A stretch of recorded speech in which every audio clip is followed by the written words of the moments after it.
Today, we're going to talk about how you could save money on your next cruise booking.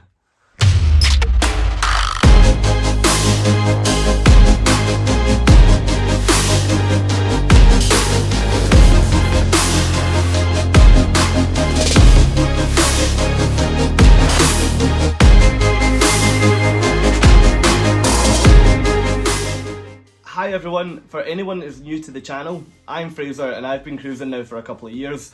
Now, I've been lucky enough to cruise with 7 different cruise lines, and I usually cruise solo, but sometimes also go on with friends as well. And each year I usually aim to take between 3 and 5 cruises, and I quite often get asked the question of how on earth do you afford it? Now, I am really public and I'm quite comfortable with publicising the fact that I don't cruise on a big budget. If I did, I probably would only cruise once a year or once every couple of years. But in reality, there's a couple of tips and a couple of tricks that I always use myself, and it means that I can save quite often hundreds of pounds per booking, which therefore means that the more money I save, the more often I can cruise, and it just comes down to how much holiday I can get from work. Now, today I'm going to cover off with you 3 top tips that I have, and we'll break them down one by one for how can you save money when you book a cruise. Now, my next video will be to how to save money once you're on a ship, because quite a lot of the feedback I receive is, do you know, it was great to get on the ship, but when I got on it cost me an absolute fortune. Now, hopefully, I can help you with both of them, so not just before you get on, but also after you embark that ship as well. Now, I guess we may as well get started then. So tip number 1 for me, it all comes down to flexibility. And before I booked my first cruise, the flexibility that I was told about was room type. Now, I again am quite happy to admit that I often cruise in an inside cabin because of the fact that, again, the more money I save, the more ships I can get on. As a solo traveller, I can sometimes be spending the equivalent of 2 people in a cabin just to secure that room, which basically means that I quite often pay for 1 person plus another person because they could sell that room to 2 people. Now, I absolutely hate that, and I usually never book with a cruise line that would charge me the full double, but usually I should expect to pay at least 1 person plus 50% of that second person. Now, because of that, to be really honest, it completely outprices a balcony for me. So as much as I would say be flexible in room type, to be really honest, I don't even have the luxury of choosing a lot of the time. I just find that the way the numbers work out, I end up in an inside cabin anyway. Now, in terms of booking an inside, would I ever say you're going to hate that, you're not going to enjoy it? Absolutely not. In fact, an inside is probably one of my favourite room types to cruise in for a number of reasons, and again we'll cover this in a further video because it's not what we're here to talk about today, but genuinely I get the best night's sleep of my life because it is so dark. It's usually so quiet because you don't get things like the wind, you obviously don't get the water making any noise. So inside cabin and room flexibility, I would 100% say think about it. Now, other types of flexibility that you need to be thinking about if you want to save money on this cruise booking is the date and the time of year that you're looking to go. So quite often coming from the UK, we assume that our summertime typically, well, we'll use the term summer, but I mean it's currently July and it's not looking overly summery out there right now, but summer for us goes from, May time until probably the end of August, give or take a little bit. And quite often we can fall into the trap of thinking that that must mean that that's the peak travel time for everywhere, and that's just how it works. So we will typically try and do our summer holiday in July, for example. Now, the reason why you really have to be flexible here is that if you take the Caribbean, for example, there's some parts of the world, like the Caribbean, that when it gets to July, there's hardly any ships actually left there in comparison to what you could get if you were sailing out of Florida in April. Now, the reason for that is that over the summer, it's really well known that the weather in the Caribbean can be pretty rough, pretty wild, and for that reason, a lot of the ships will actually relocate. So you tend to find that a lot of the ships will come across the Atlantic and they'll base themselves in Europe, or they'll base themselves in the Mediterranean for that kind of, June, July, August time, maybe a bit longer, and then they'll head back over when the kind of tropical weather dies down and when it gets sort of Caribbean peak again. Now, that applies everywhere around the world. You tend to get Asian seasons, you get Mediterranean seasons, you get Caribbean. so on and so forth. So definitely do your homework on what type of holiday you're looking for, really.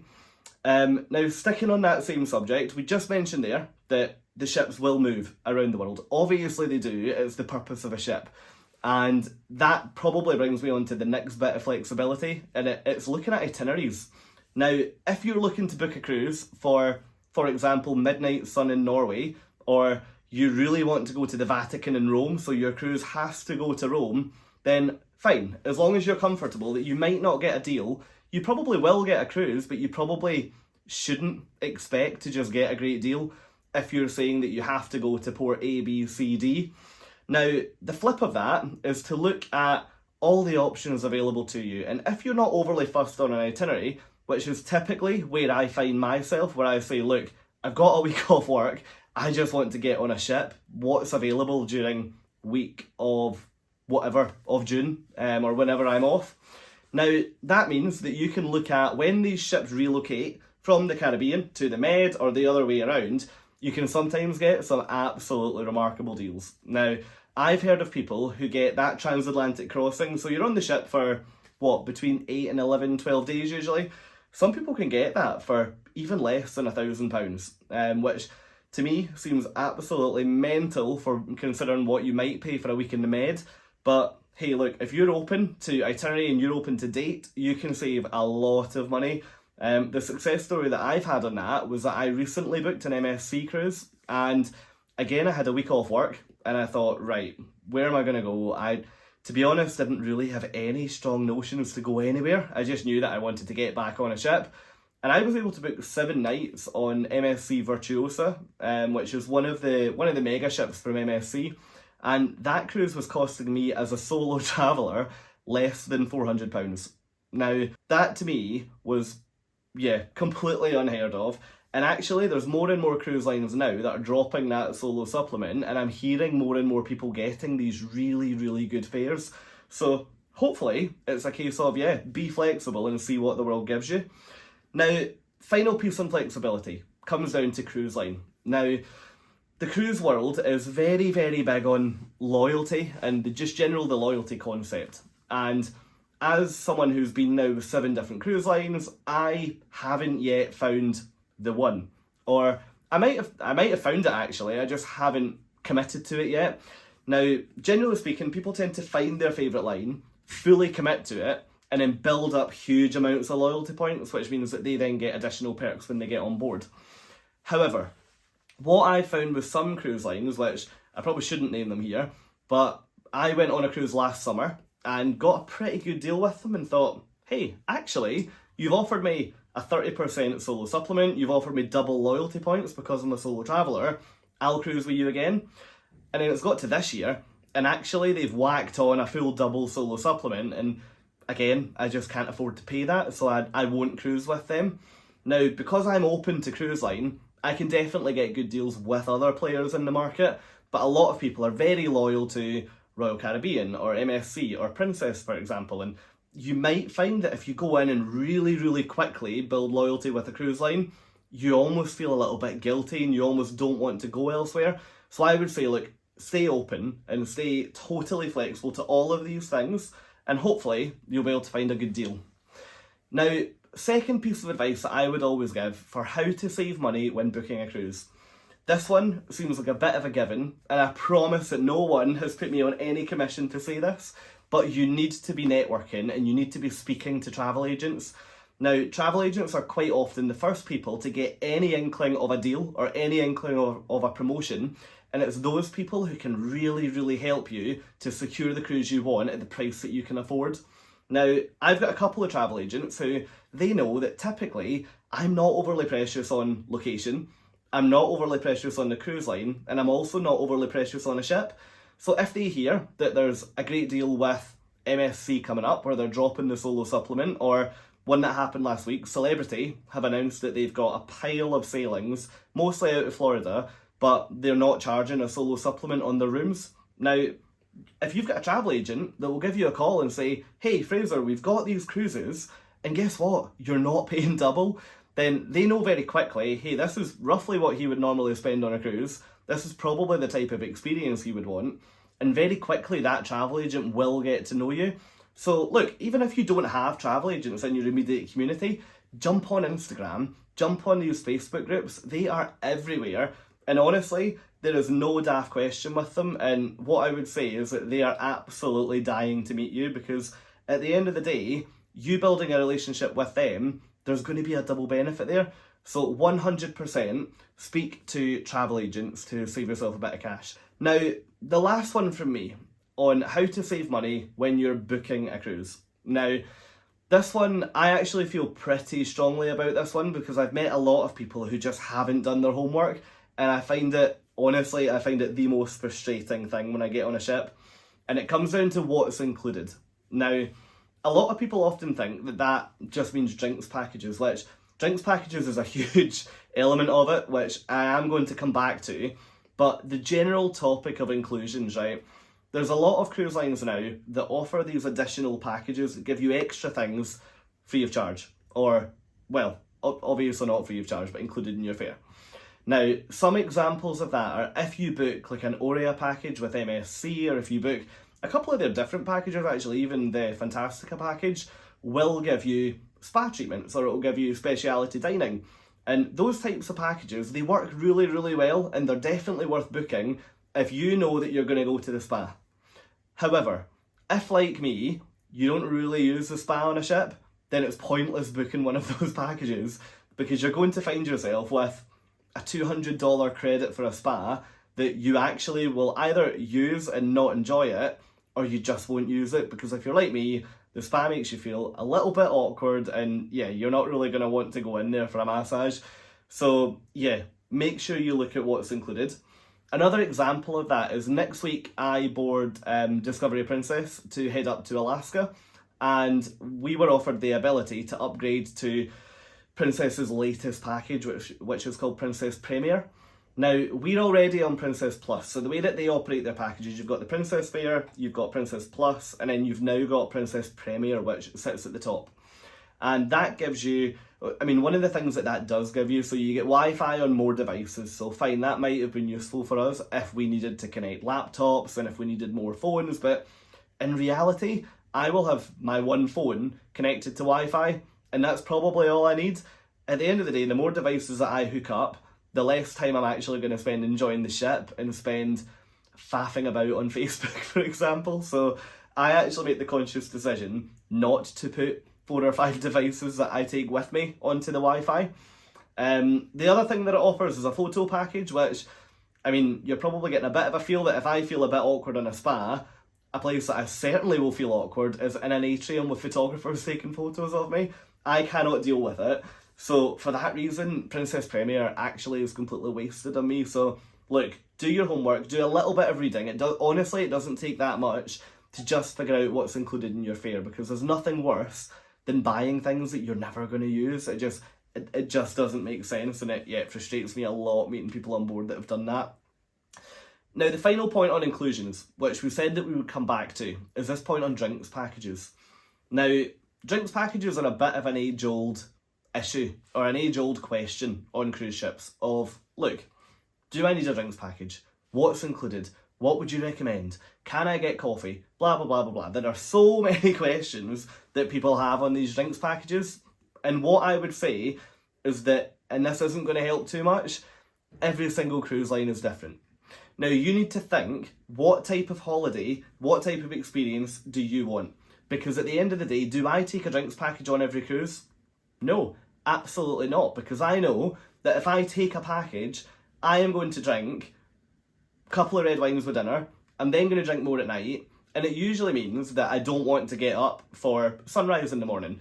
Now, on some itineraries, that's absolutely fine. If you're on a cruise to nowhere, and you're quite happy to lie in bed, fine, look, take a package, enjoy yourself. However, if you're going to Norway, if you're going to Alaska, you want to be up at 5 a.m. chasing the sunrise, then I would probably say, do you really feel the need to be taking a package out? Now, don't get me wrong, there definitely is benefit to these drinks packages, but you need to be really, really careful to make sure that you select the right one. Now, we spoke about those different fares that are available with Princess, and that's just one example.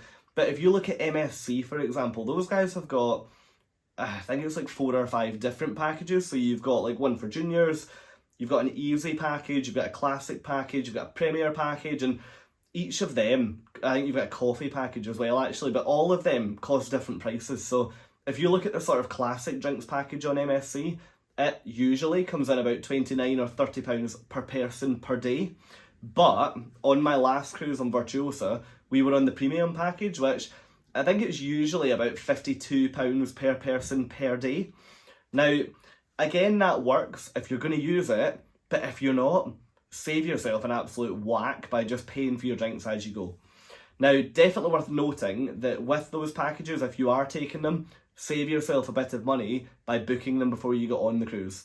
Some cruise lines, when you get on, I've actually heard reviews recently that some cruise lines aren't allowing you to buy a package on the ship.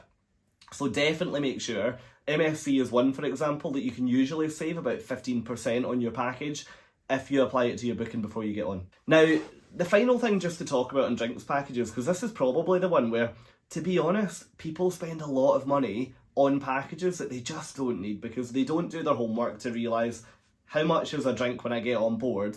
Therefore, am I going to drink £52 a day of alcohol? Because if you're in port for 5 of your 7 days, getting through £52 a drink at night, it's quite a tall ask. I'm sure that, yeah, it's a challenge that a lot of people will accept and a lot of people excel at that challenge. But yeah, £52 of alcohol every single day, it's quite a lot at times. Like, yeah, fine, a cocktail could be £15, but if you're like me and just tend to drink beers, then, you know, they're coming in at like €6-7 on MSC, so it's quite a lot of beer to get to start getting your money's worth.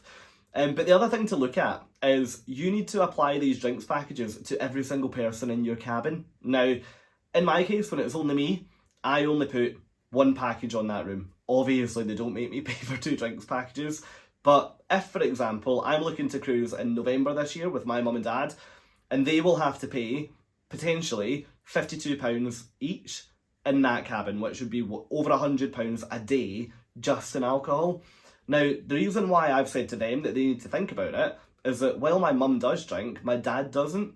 So actually, for him to be spending £52 a day on an alcohol package just so that we can put a drinks package on my mum is completely absurd. Because while I say £52 of alcohol a day is a lot to get through, over 100 I think is almost unachievable to actually get through that every single day.